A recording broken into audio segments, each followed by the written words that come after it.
అసలు తానే మారెను, అయినా మనిషి మారలేదు, అతని మమత తీరలేదు. మనిషి మారలేదు, అతని మమత తీరలేదు.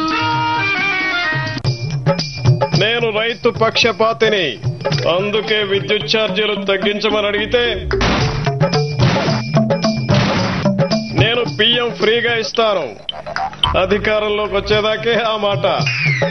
నెలకు 2500 డబ్బులు ఇస్తాను. డబ్బులు ఫ్రీగా ఇస్తే సోమరిపోతులు అవుతారు. నేనెందుకు ఫ్రీగా ఇస్తాను? విశ్వసనీయత నా మీదే ఉంది. పొంగేం కాదు.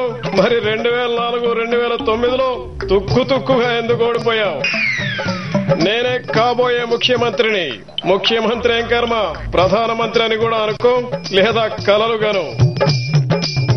మోసము నేర్చెను,